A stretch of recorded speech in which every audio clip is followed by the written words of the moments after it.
Hey, what up? It's your girl, Biancallove. Thank you so much for tuning in to this episode of the Bump Podcast. Hope you enjoy.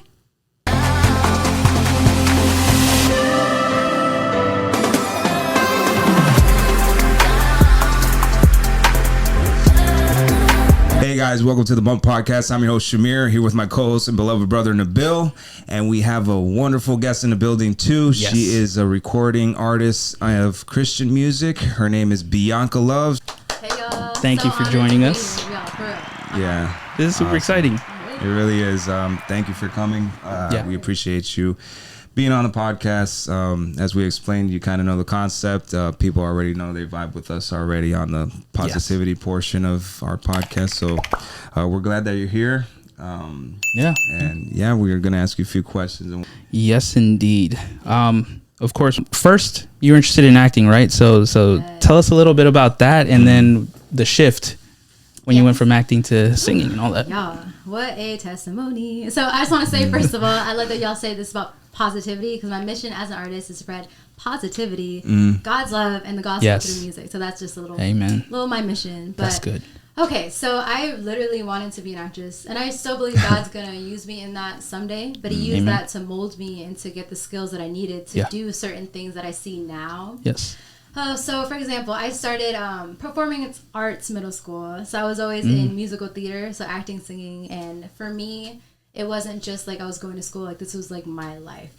Sure. And my parents are like, she'll get over it. I'm like, I'm not getting over this. So I was going to church and I was praying to God, like at 15, like, God, like I need you to tell me if this is what you want me to do with my life. Like I was that dedicated from 15. Like I was like, God, I need this. Yes. Because if not, like it's a lot of fear, insecurity, doubts. Absolutely. I know financial strain. Like this is not a life that will be easy and worth pursuing if I don't know if it's what you have for me. Right. So I remember praying, and you know when y'all go to church and stuff, and you want the pastor to give you a word, like I have a word for you. That's what I wanted, but it didn't happen exactly that way. So I was praying after months of not hearing something. I was part of my dance team, and we always pray before we go on stage. Okay. And I remember like I was kind of fed up in this moment, and I was praying to God, like God, in my head, I was chanting the word confirmation, just like that. I was like going crazy. I was like, God, like I need confirmation. And He spoke to me. So then the pastor came and like what I wanted, laid hands on me. I was like, I don't know what this means, but I'm getting the word confirmation. And I was like, y'all, am I going crazy? So I was like literally like word for word, but I was saying and praying for God in secret for months.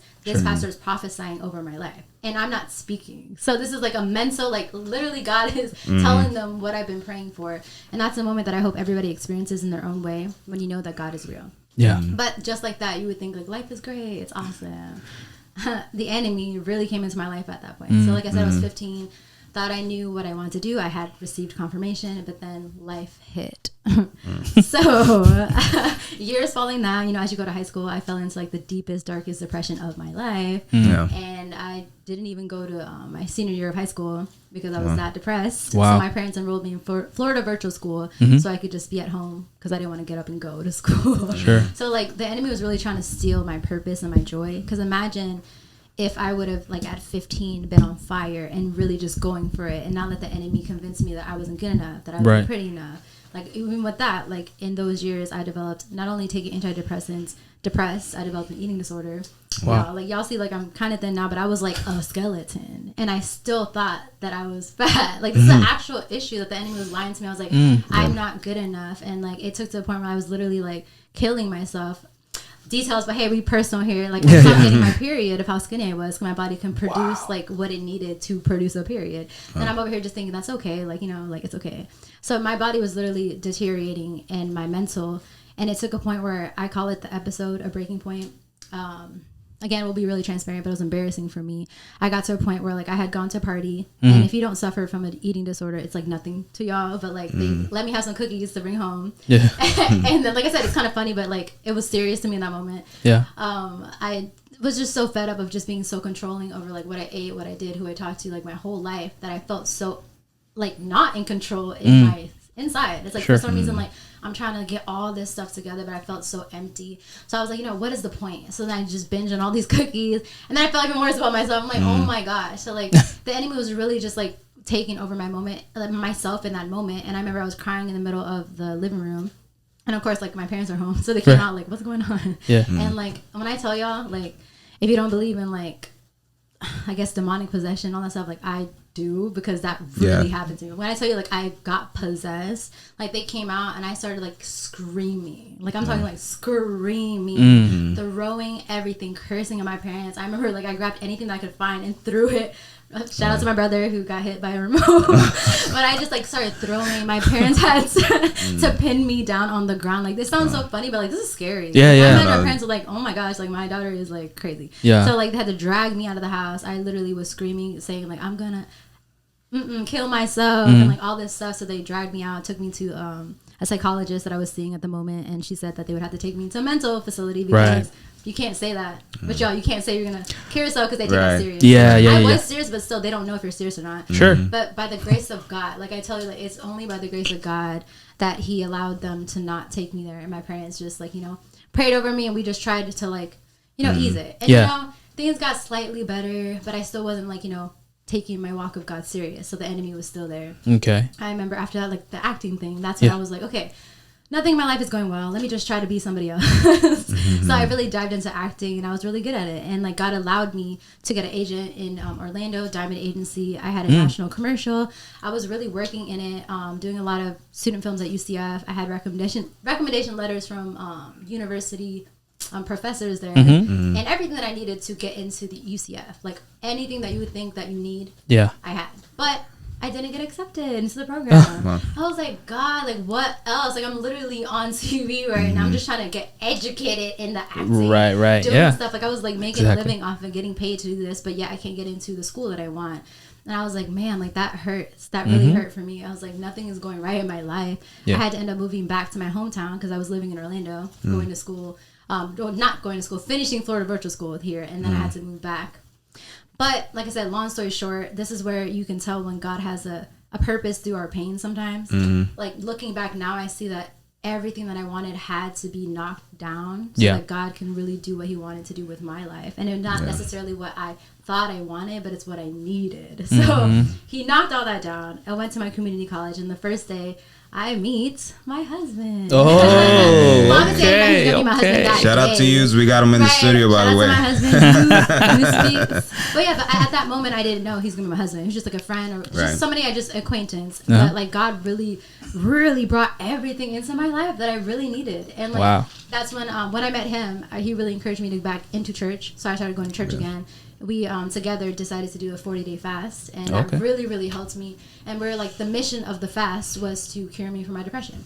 And just to take those, like, thoughts of suicide and the depression away. So we decided to go on it, and we were, like, really, really on it. Like, the 40-day, like, it was hard.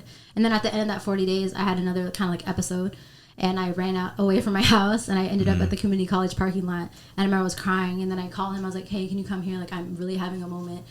We prayed, and then I just went straight to the church that day and got baptized, y'all. When I tell you, like, I got delivered that day, I did. Like, I've never, ever suffered from that, like, suicidal type depression. Yes, we get sad. Yes, we have moments. But there's a difference between, like, demonic possession and sadness than just having, like, a bad day. We all have bad days, but that was like a spiritual attack. So after that, I went back to church. I got more involved. My period came back. I gained healthy weight, and eventually I got married. So I feel like God restored my story. That's awesome. And He literally had to remind me of my calling. So now, like, I'm 28 now. I think that was around, like, 21. I had to remember, okay, God, like, what did you call me to? And I didn't know how to even be a singer. But I was like, you know what? You called me for the performing arts. I'm just going to step out in faith. And He provided, shout out to DeMarcophone. He provided Vinny in my life to help me with the videos. He provided a producer that was a family friend to teach me about how to even get my songs on platforms. And, like, literally, I just put out my first song that was called Child of God. And then after that, like, God literally took it. It's been, like, growing every year. The people that I've met has just been, like, God's favor, because I do not know what I'm doing. Like, it's literally God elevating me in platforms. I'm just trusting that if He said it, He's gonna do it. And it's not about, like, if, it's about when. So I just gotta be obedient and just know, like, He has called me to this, and I'm gonna do it. So I just gotta get along with the program. So long story short, I can go into more details about, like, my story, because it's so like so much happened. Roller coaster. At the end of the day, I just always say, like, my testimony goes to show that, like, yes, we can suffer, yes, we may go through some bad things, but if we really, really believe in God, like He says, like, all things work together for those who are called according to His purpose. And I think we forget that it's His purpose, it's not our purpose. Not ours. So I think when we just forget about what we want, we get even more because he knows our hearts. That's he right. knows the desires of our hearts, so he wants right. to bless us. So if we get out of the way, whatever we thought we want isn't necessarily what we need. And when we get what God has for us, it's so much better. So 100%. yeah. So Now- go ahead. Sorry, real quick. I just want to backtrack on the part where you said you guys did a 40-day fast. Like some people we know that won't necessarily know what fasting is. So can you elaborate just a little bit on that? So fasting, you can have different ways of fasting. Yes. So fasting primarily in the Bible is used when you don't have food for a period of time. And that time you want to be spending in the Word. So you don't want to just not eat and that's it. No, like the whole point is like you're not eating and you're spending time in the Word. Yeah, right. It's like something that we're giving up. We all we should like to eat. We all like food. 100%. And it's something that our body needs. So we're literally depriving ourselves of something that we need and crave to dedicate it, to sacrifice it to God in hopes that He'll do whatever it is you're praying for. He'll bless you, give you a revelation or whatever it is that you're praying for. That's just a way to like proven that God will. He tests us and it's like we have to just do it and trust that He's going to come through. Like, he did for me. Like it really does work. It's not easy, and it's not recommended if you have like certain issues and stuff like that. Because you don't want to like literally like pass out or die or something. You don't have to be like extreme. So for people who can't do that with food, you can do it like social media. Maybe like every certain amount of time you're not going to be on your phone for an amount of days because you're like sacrificing that to God, or watching TV. It could be really anything that you're giving up in return of like spending time in the Word. Right. And that's key, because like when I was incarcerated, for example, certain things that I was praying for, I would do it under fasting, and you'd be surprised how fast the delivery that God would give sometimes, because you're sacrificing. Because nowadays it's so hard for a lot of people to sacrifice, not even just fasting, anything in life. You know, I'm a firm believer that you should give more to life, even though life doesn't give so much to you, because that defines your personality. That defines that you know who you are and where you stand, you know. And that goes to my question, being that your testimony, it is what it is. How do you feel your confidence level is right now as a person, on a personal level, and in your music life as well? How do you feel who you are? Do you feel like you have transcended from like the age of 18 to who you are now? Oh yeah. And how strong do you feel as a feminine woman? Because and I'm so happy that you're here too, because most of our perspectives on most of our podcasts have been more of like a guy perspective. Yeah. So like having a woman female's perspective, yeah, it's a lot better too. So we thank you for that too. But of course, I would say definitely. Like I thank God for transforming me into like the woman that I am today. It took a lot of work to love myself and to see myself the way that God sees me. And also my husband really did help me with that, because like it's really awesome when God brings you somebody who reminds you of who you are. Yeah. Because like if we look at society and what they put on women, it's really hard to ever be happy with yourself, because it's like you're never good enough, or you're never pretty enough, or you need this, you need that, too big, too small. It's like, oh my goodness. But when we focus on what God says, it doesn't matter, because like it says a woman who fears the Lord is to be praised. So it's like what we are on the inside. It doesn't matter what we look like. You're beautiful because you have a plan, you're loving, like whatever God says you are. So I think that took me a lot to realize, and to one day I will be a mother, one day I will inspire other people, and I would hate to have my daughter feel the way that I used to feel. So it's like, I think as we mature as people, but specifically as women, that doesn't matter as much, because we're thinking about like the impact that we can make. So I feel like when I start focusing on like, okay, it's okay if I don't like the way I look, or if I feel like that, what's my purpose? So like if I'm going somewhere, I may not feel the best that day, I'm like, okay, sure, whatever, but God has put me here for a reason. Let me not focus on that, because then the enemy can like literally convince me to not come to something like this, or because I have a pimple, or like I'm not feeling it, like, let me just go, because that's like superficial things that can stop you from speaking life into people that God has you for. So we just have to like, it's a mental thing. We really have to just tell ourselves, go do it, yes and amen, because if we just overthink it, we're not going to do it. And sometimes it's the enemy throwing thoughts in our head, or maybe physical things too, but we have to rise above. We're called 100%. To a higher purpose, a higher calling, when you have a platform, when you have a mission. So I always put that in my mind. And the little girl who didn't have confidence and was like literally trying to be anybody else, to the woman that I am today, it's like you just have to stop trying to be somebody else and be who you are. Like the things that you don't like about yourself is what makes you you. Yeah, and I 100%. feel like that's what I had to believe. Like it's okay, like if I don't like my nose or my face or whatever, it's like that is what God created. That is Bianca. That is Biancallove. Like that is who I am. So if I try to change, then I'm no longer being who God created me to be. Yes. Yes, you can take care of yourself. You can do things, but there's certain stuff that you shouldn't change because that's what God made you. That's what makes you unique, and that's what makes you stand out. Yeah, the things you don't like is literally what it's like. Oh, that's Bianca or whatever. Do you feel that now being a music artist and you've gained clout and following and whatnot? Do you feel like now you're more accepted by people than what you were in the past? Oddly enough, like I've always been a very loving, nice person, which gets me in trouble sometimes because I'm like I would be the one who get kidnapped like right away, like because I'd be like, oh my gosh, like hey guys, like what's up? Like, I'm like just very friendly. Yeah, please don't kidnap me, but like I'm really friendly. Like I literally would talk to people that nobody would talk to. I would go to places that nobody's willing to go. Like I have a heart for service and for people. Like there's nobody I would not talk to, heart to heart. Like I'm not superficial. I might look like I have the makeup and stuff. Like I will go do what I gotta do to reach people. And yeah, so I've always been friends with like the outcast people. Like the no, they're not that they're weird, but they're kind of weird. But I'm looking like, oh, it's kind of suspect. But like those are my friends, and I feel like God had a purpose because like I would attract those type of people who nobody's gonna talk to. The people that people ignore. I won't ignore them, and I will literally. My husband will be like, "Why are you talking to this person?" I'm like. I know, no offense to my husband, but sometimes I'll talk to people that like are kind of annoying or kind of like nobody wants to talk to them because I'm like, you know what, like I'm gonna give them the time of day and remind them that God sees them, that they are loved, that they're special. So honestly, that has played a part in who I am today because a lot of artists get in their heads and they won't talk to people. I've gone to plenty of shows, not trying to throw shade, but the artists won't even like talk to me or won't talk to their fans after whoever. And I don't like that because I see it more as ministry, and like I will be the person that'll talk to every single person after. If I ever get to a point where I'm like famous or whatever, and I have a signing after, I'm not gonna like that's enough. Nobody else, like no, whoever. I'll stay for hours because it's like I don't know. How could you take advantage of what God has blessed you with? That's a blessing to have people even like you and want to spend time hours waiting on you to see you perform or whatever. Like, when do we get to the point where like that's a bother to us? And I hate that feeling that some artists make you feel like you're bothering them. Tons of them.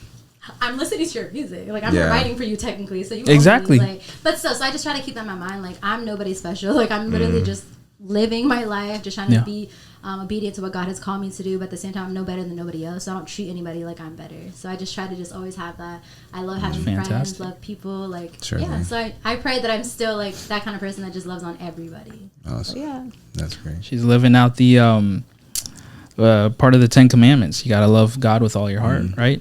And then on top of that, you gotta love people as well, like you love yourself. So you're doing the Lord's work. That's really good. And even then, like if we look at the table where the 12 disciples sat in with Jesus, each one of them had their own flaws and were sinners, and everything was like people in society that you'd be like, they'd be looking at them like, what's wrong with this person? They were outcasts. This person. So that's what I always tell people all the time, that your actions speak louder than your words. Like whatever you could tell me 1,000 things here on the podcast, but when we're out there on the battlefield for real and dealing with people in society, that's where we show if we have actually changed or not.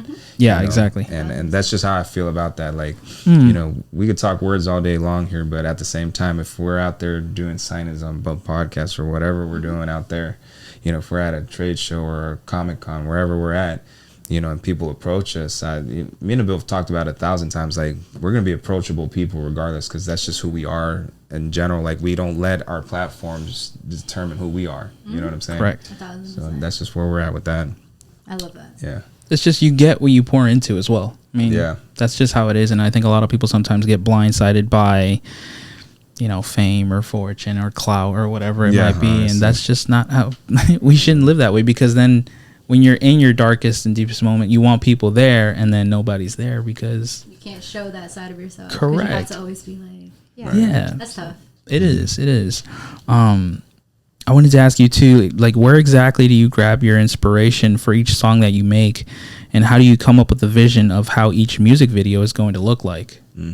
My goodness, it's been a journey. I really try to keep myself biblical, so I like going off of Bible verses or how I feel. Like, for example, my first song, Child of God, that started kind of as a joke, honestly, because I was kind of I don't know if y'all know Colby Calais or whatever, like kind of jazzy vibes. Like I thought I was gonna be that type of singer, but God was like, no, I want you to be in this category, which I wouldn't consider myself a rapper, but God has me in the CHH field right now.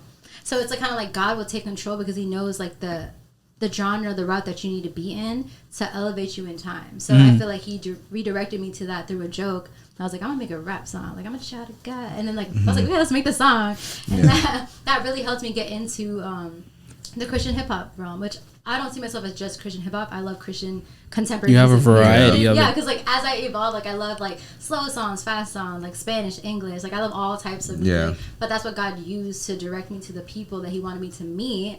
That really, really helped me and opened up the door for me in the Christian music genre in general. Yeah. So when I write, it really depends. If I have a beat, I just kind of get melodies to it, or I'll just kind of like freestyle. It'll be like mumbles, literally. Like, like I think every singer has like a voice note on their phone with just like things that sound so bad. Like, I can just hear something in it. I'm like, ooh, I can use that. And then you put words to it later. Yeah. Or like YouTube, y'all has great freebies that y'all can just get ideas from, just beat wise. Yeah. And I just love melodies. I'm a really melody person. For me, like the melody comes first and then the words come after. Because I feel like songs at the end of the day are mostly melodies. Like you can have the dopest lyrics, but if that ain't hitting, it ain't hitting. Like, so for me, I'm like, I'm not gonna focus so much on lyrics because I feel like that it matters, but it doesn't matter as much as like the melody and getting people's attention. Yeah. That's why if y'all notice my music is somewhat repetitive, catchy, but then like normally the verses is when I bring some kind of like, you know, the word or something, because that's what I really want to. I want to get people to be like caught into it first and then give them the word. So it's kind of like that kind of vibe. Yeah. And then artistically wise, like I didn't want to just do like corny Christian music. Yeah. So I try my best. It's really hard sometimes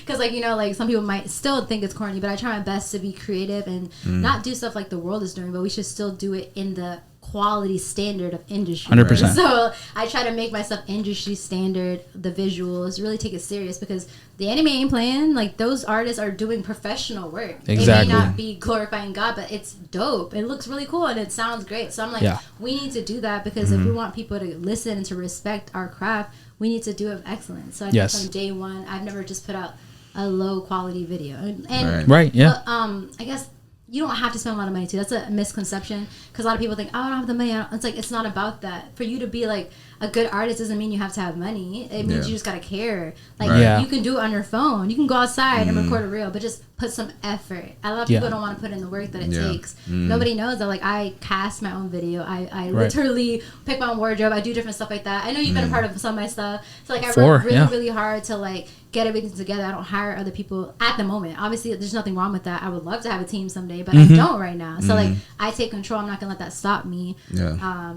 And especially with my acting background, I'll use that to do castings. I'll like put out a casting call and then I'll look at the emails, I'll look at the headshots, I'll call people and I'll orchestrate and then I'll try my best to pay them as best as I can, but sometimes it's free work and I volunteer, so I take care of them, make sure there's food, there's water, I talk to them, I make them feel special because I'm not just gonna be like, you're just like extra, like I'm like, no, like I need you here, like you're special, thank you for being here. That's true. In my videos I always make everybody feel welcome and like I really take it serious because this is a blessing that I even get to do this. So every day that it's like a video shoot day is like it's a dream come true for me. Like I really thrive in that environment because I'm like, this is what I was created to do. So it's a blessing. So I try to just creatively just flow with it, but off of biblical principles always, and just kind of just let God lead me, pray over it, and just think of it like more than just a song. I really will be out here performing this someday. I will really be out here talking about it. So I try to put really thought into what I'm writing, what I'm saying, and the visuals that I put out.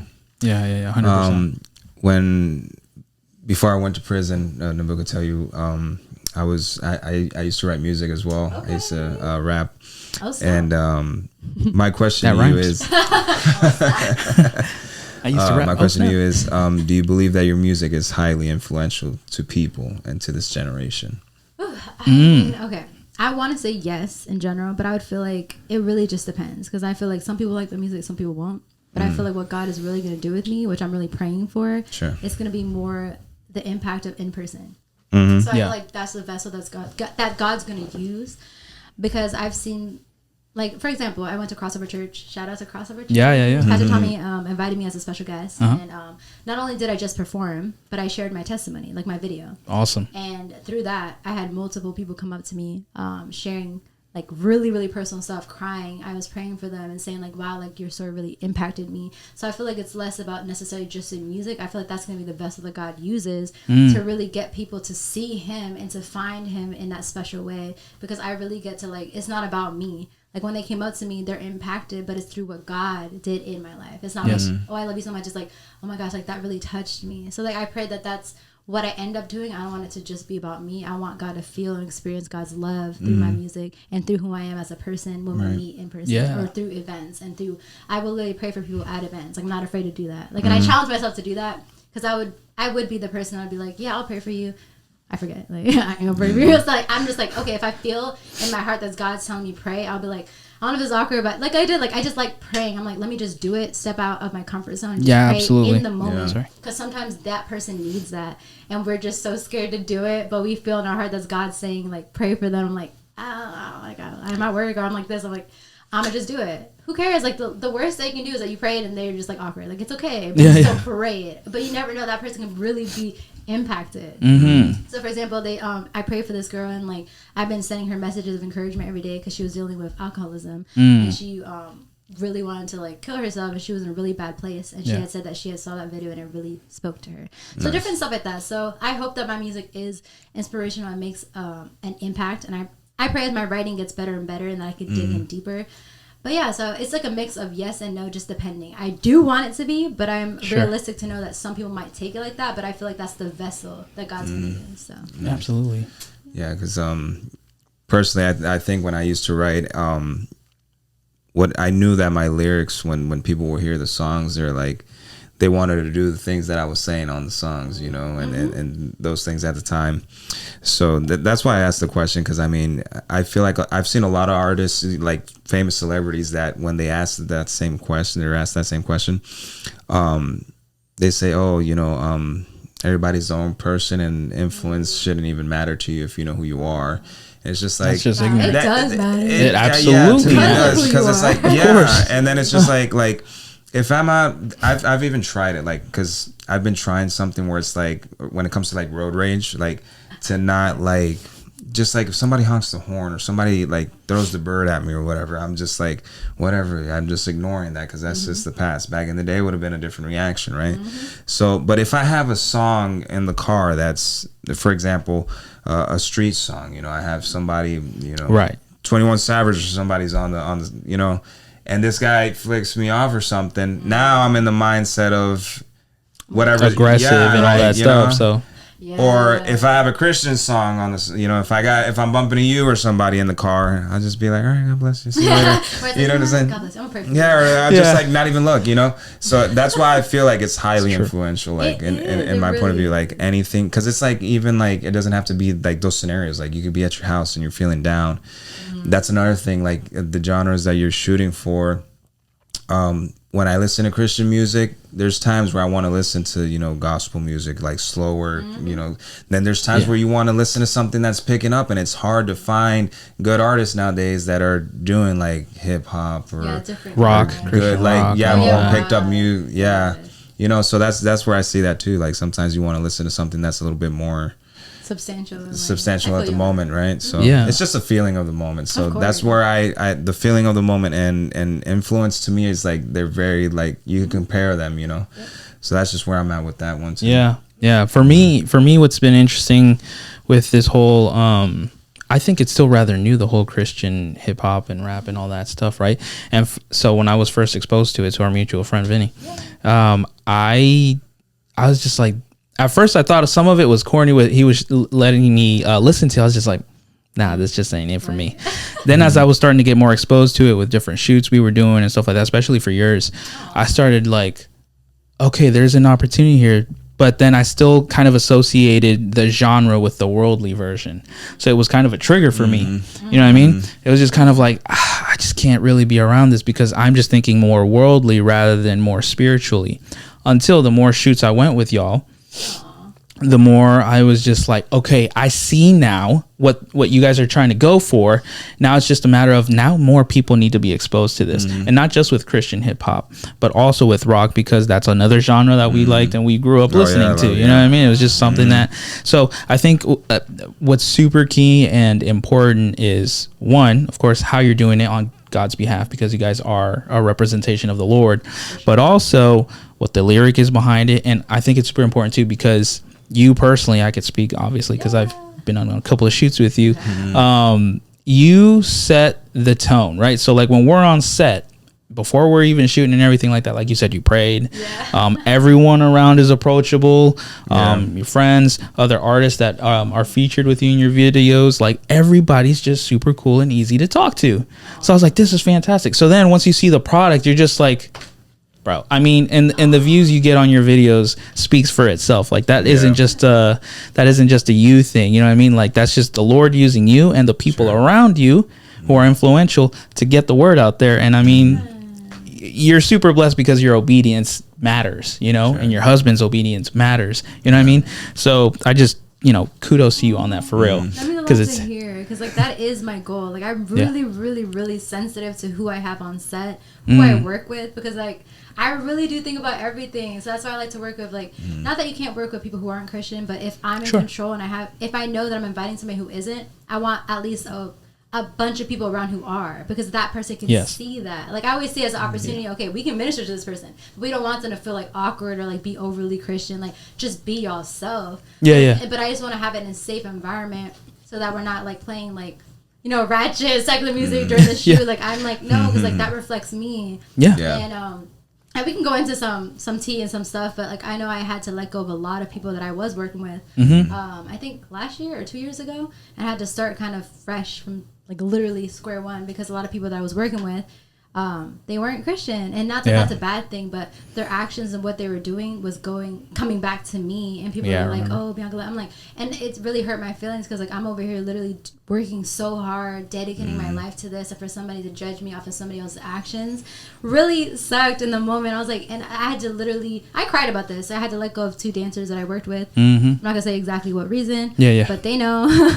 And it hurt my feelings because I love these guys so much, but I had to stop working with them. My producer, God bless him, I love him, he really did help me, but for a season, but for reasons I had to let him go too. And I found myself, okay, like I'm literally a Christian recording artist. I have nobody to record with. Everything that I built up, I don't really have anything, and it was really a depressing moment for me. That was before we did changes, actually. So like in that moment, I had like the worst spiritual attack, because I had to let go of so many people and start over. That sucks, because I built something for myself, and like it's kind of embarrassing to be I'm not there yet, but I wasn't like an amateur, so now it's embarrassing for me to be like looking for a producer to work with. Like people just think I already have all that, so I'm like, what do I do? So like God literally brought this amazing, shout out to Angie Sandoval, that's who I work with. She's a female, and like that I took a risk too, because even as females we can judge. I'm like, a female producer, like I don't know, I don't know if she's gonna be good or not, but we're gonna see. But literally it was like God sent her through her Instagram post. I noticed that somebody liked my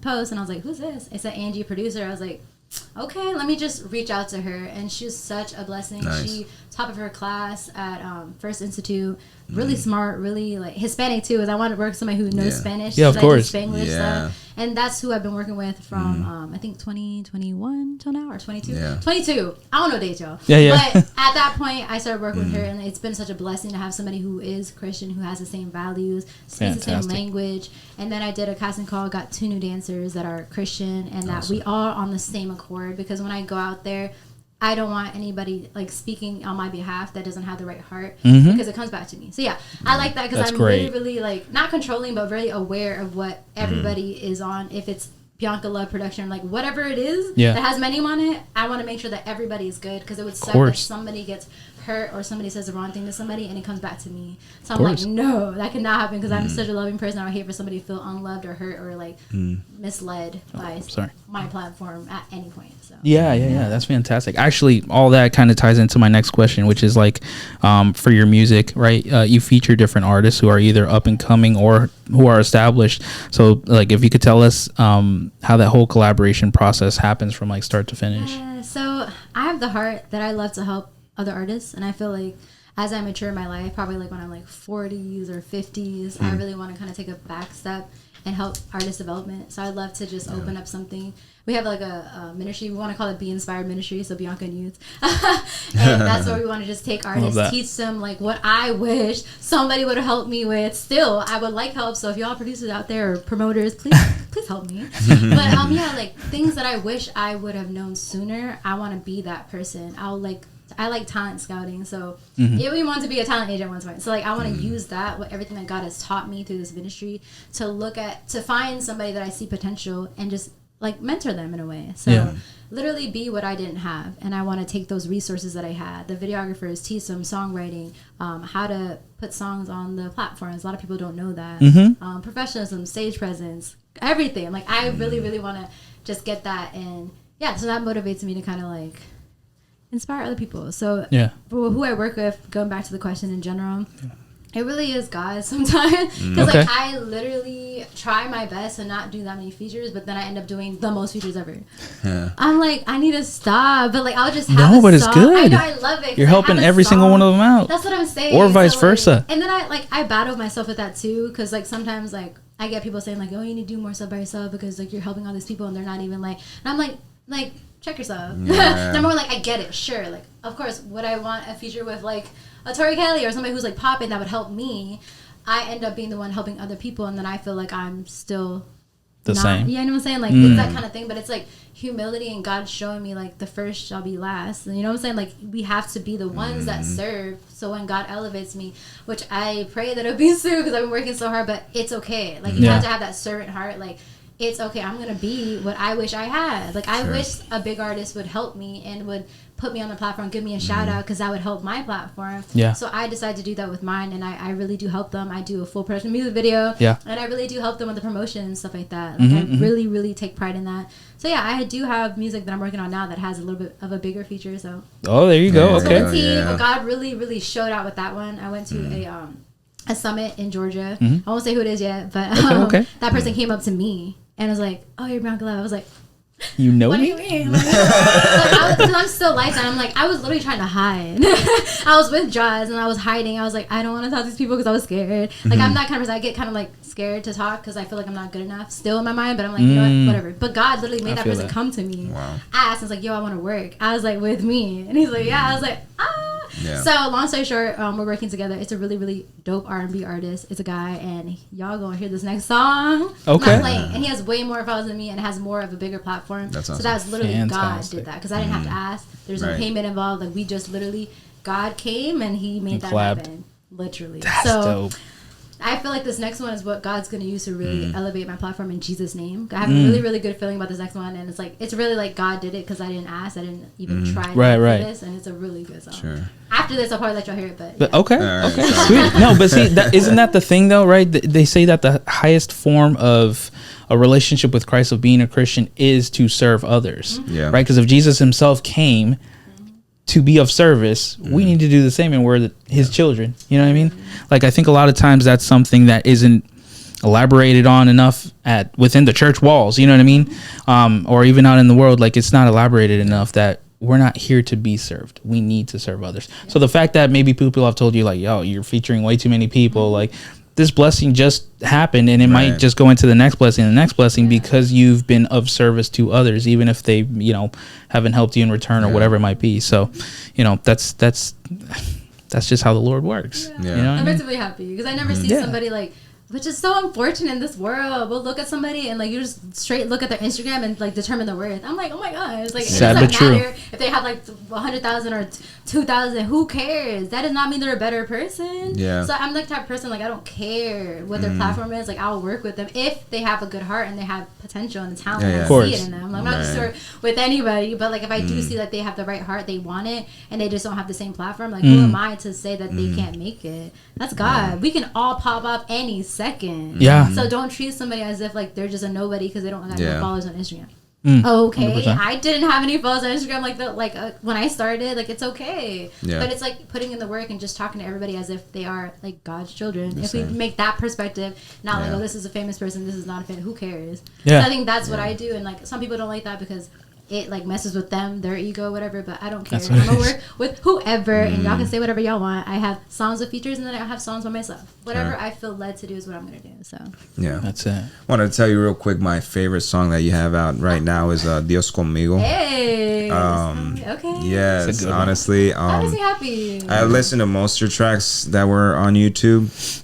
I like Rise as well. Aww. But Rise was something else. The Spanglish is awesome and everything, but I like all the shout out to the fact that she's Boricua like us, straight from Puerto Rico. Todo Boricua. Shout out to her. Yeah, but the Dios Conmigo was definitely awesome. I think the kind of reggaeton beat was definitely Thanks a lot. Honestly, because it's just like right now it's such a fresh kind of vibe. Yes. That I think I don't know if you've listened to like the radio stations here in Central Florida of like Spanish. I love listening to different music for sure. Right.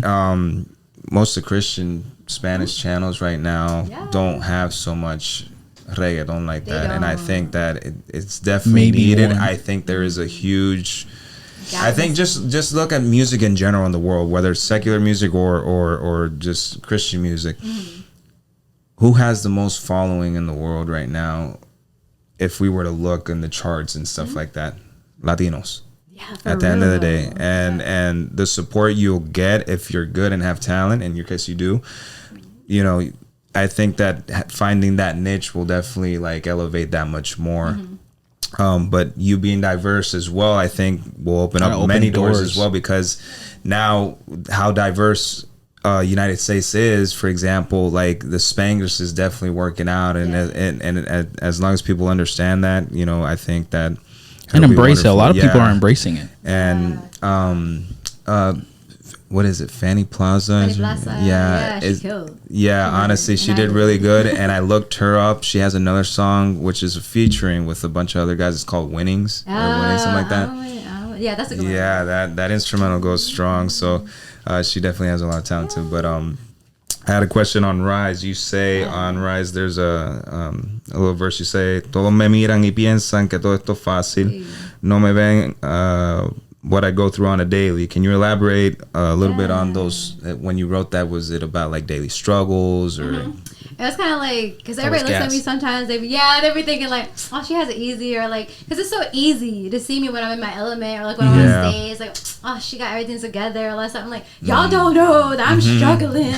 Like, y'all don't see that I'm putting in work. Like, it's not easy. I work at Starbucks in the morning. Like, I work. Shout out to the white chocolate mochas from Starbucks. I love those things. Starbucks. I'm not a coffee guy. I'm more of a, what is it, a venti acai. At least you like a drink. That's my husband. He likes the strawberry acai or apple juice or stuff like that. Like having that work ethic. Like people don't see that. Like I wake up every single day, do my full hair and makeup to go to work. Like people are looking at me at Starbucks in the morning like, good morning, and I'm like, I have my whole makeup on, everything. Like I take pride in who I am, because you never know who you can meet, who you can see after work. Every day I work out like 30 minutes an hour, like hard work. I'm not just working out like little, like I work out hard. I shower, I get ready, I do my Bible studies. I try to stay present like every day, in and out, working hard, writing. Like it's like really hard to keep that motivation and to have that drive and to sometimes not see a result that you want. So I'm just trying to like tell people through that song, it's kind of like a little jab too, like y'all think it's so easy, but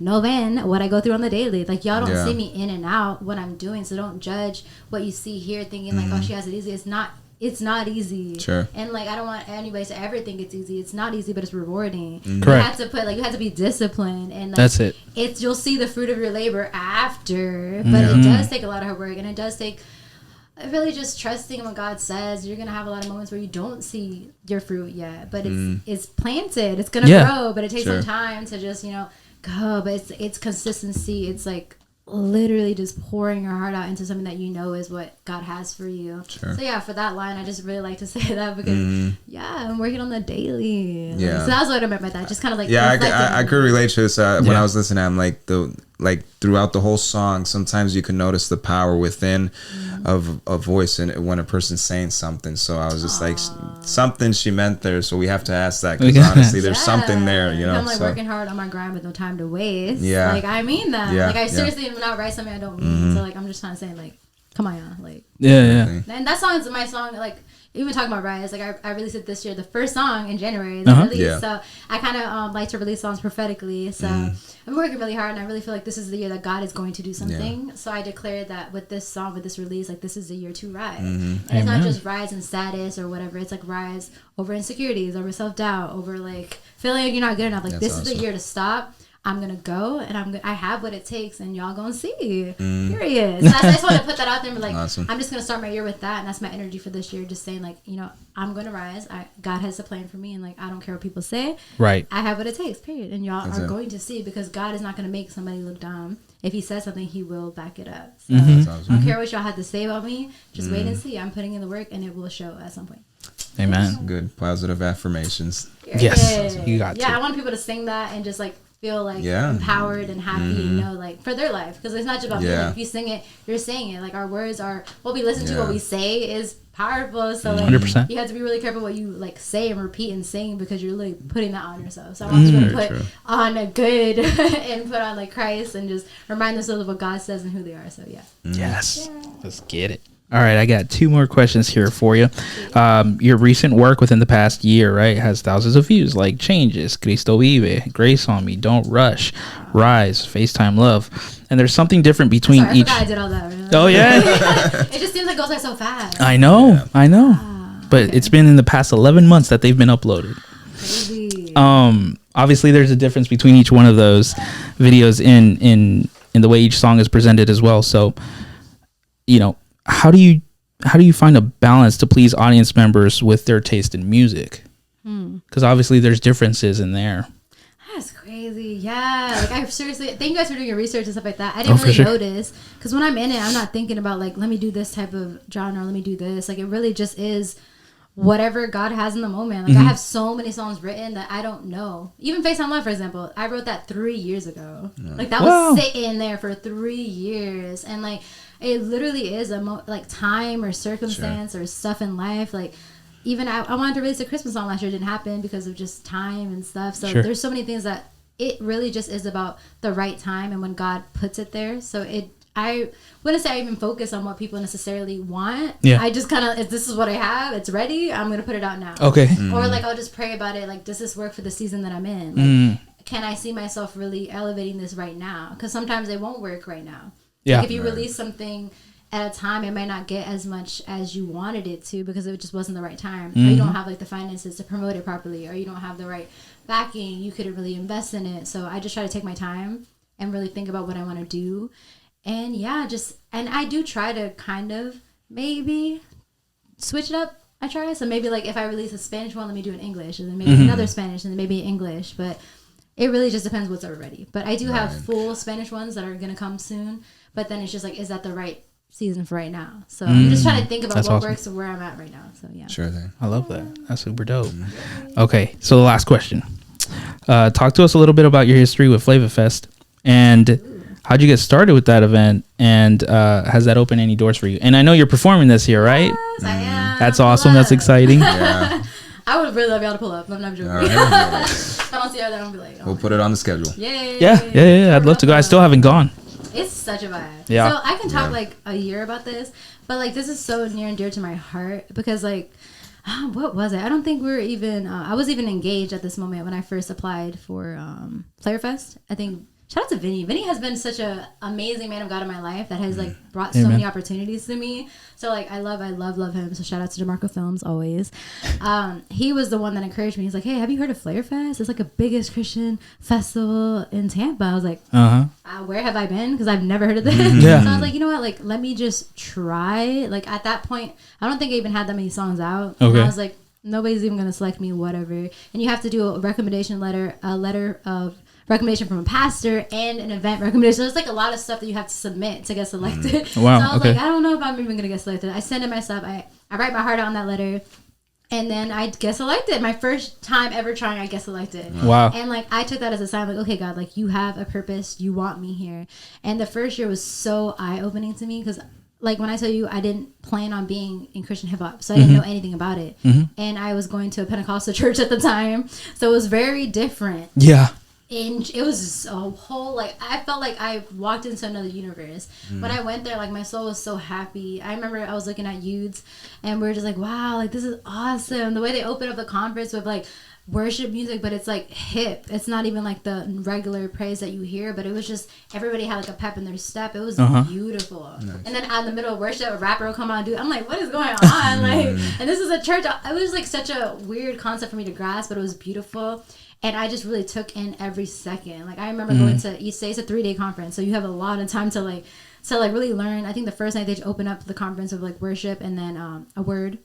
I don't know who spoke that first year, but the main thing is, like, every day you go, it's like you get to learn. I really took advantage of everything. Like, I talked to every single artist. And the good thing about that is, like, they'll have, like, mainstream artists there. Right, yeah. And, like, that's what I love about Pastor Tommy. He doesn't make anybody feel like what I love, like you're better or not better. So we're all in the same room in the back with the security. So I was like, you know me, I'd be freaking out. I need to work on that, y'all. But I was like, oh my gosh, like, I want to say hi, but I don't want to say hi. And there's like, Auntie. Yeah, literally. So I like, shout out to my husband, because he's like, we're going to go say hi. I was like, having like a mini heart attack.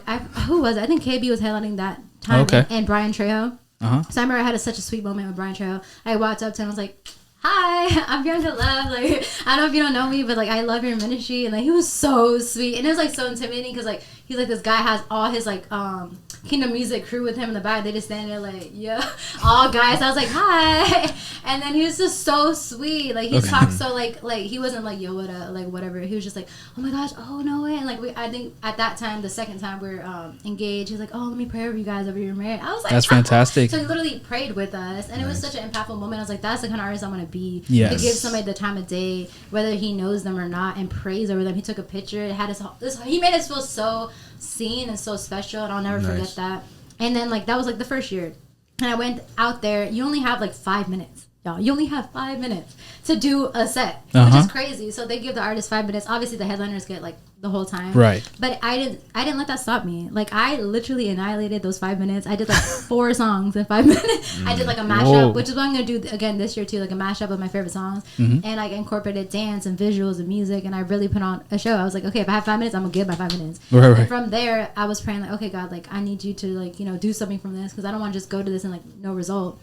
So the next, literally, I think a month after, Pastor Tommy calls me, out of all the people who are at Flavor Fest, to come back as a special guest at his church. Like, this is not even part of Flavor Fest, just to come. So I was like, wow, like, God is really moving, because he said apparently all the youth really loved me. So like, I got to just go back. I was like, wow, look at that. Like, I didn't even like feel like I was making an impact, but all these young kids like really liked who I was. So I went back. I did like everything, because it's not like you just go perform. Like, I do the 2 services and 2 youth services. Wow. So I went in there. I did the main service, I did a song, and then for the youth, I shared my testimony and just hung out with them, and then did a set. And I did that 2 times, which is really cool when you have to like go into services like that, because like, it's really actually hard to do the same thing twice. I don't know how pastors be doing like 4 messages back to back. I'm like, this is hard, because like, I want to give it like a new twist every time, but you want to stick to what you already have planned. The main thing, yeah, so I'm learning that too. So it was really good for me to learn how to do that, because I feel like eventually I'm gonna have to do a lot more of that. But just making sure that every time is special. You don't want to be like, oh, the first time was great. Okay, now let me just do this again. Like, no, you have to treat it like, okay, this is a whole new audience every time. You want to give it your all every time. And I thought that was beautiful, and that was really encouraging. So I think the next year I applied again. And then the second year I get accepted again. And like, they literally said that they technically aren't supposed to like, you know, so like artists is more than like this back to back to back, because they need to give other people a chance. So like, and I wasn't even like a big artist. So like, they'll book big artists again, because like they're artists. Right. But for me, like, who am I at that point? So they're like, the fact that I got selected again, when I have literally friends that were somebody that didn't get selected, I'm like, oh man, like, sorry, but I'm like, I don't know. Sorry, but I'm going. Sorry, but I'm gonna be there. So like, and then trying to not be discouraged as well, because like the girl that I so shout out to Lecter Nirvana, I encouraged her to submit, and she got selected, with the song that I was on with her. Is that right? Yeah, so you're like, still going anyway? Literally. So like, God made that, and then they gave me a 10-minute set for the youth. So like, God always has a way of just bringing back like blessings. And then I took a break I think last year, just because we had a lot of other traveling. We went to 5 different states. Glory, that's awesome. Music and ministry last year. Nice. So we were just too busy. We just stopped by, but we didn't get to submit. And then this year I was like, okay, I took a break. Let me just try again this year. Like, I feel like I have a lot of new music, a lot of stuff. And I got selected. Let's go. So, that's like, awesome. It's been like a series, and I would just say in general, Flavor Fest is a place where you can learn, grow, connect, and just meet some dope people in a setting where it's not as intimidating, because everybody's there for the same purpose, and you can really like make some big connections, low key, but like seriously, you can. If you go in there with the mindset like, I'm gonna go here, I'm gonna take advantage of every single thing, every single session, every single person. Like, that's another thing about me, and I, which is funny about Tommy. I was giving my business card to everybody. So he said, like, what made him select me that day is, like, he was just going through stuff and he saw the business card. And he was like, oh, like, yeah, we should have this, go come back to the church. And, like, that did it, too. So, like, you never know by just going and, like, just be that person. I'm that person in the room, like, oh, hi, oh, yeah, by the way, I do music. Like, you just gotta let people know, because you're not gonna know. Yeah. And if I'm traveling all this way, spending all this money, doing all this stuff, like, I'm gonna take advantage of it and do what I'm here to do. Sure. That's it. So that's really a tip for artists, to always have business cards, always have, be ready. Yeah, stay ready, so you have to get ready. Yeah, I got 2 more questions, and we can close up. Okay. What motivates you to wake up every day and go forward towards your dreams and goals? Yeah, I would say, like, honestly, God is so good, because like, y'all already know, I had no motivation to get up, literally, or have a life at some point. Like, I hated life, and I didn't want to literally get up.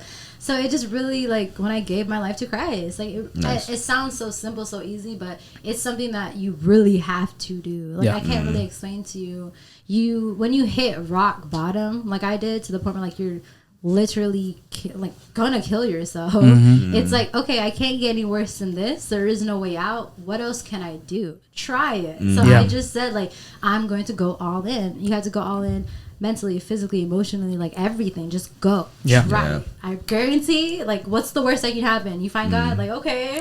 And if you don't, then okay. Like, but you will. That's the thing. You will. So just try it. So for me, literally, it gave me motivation.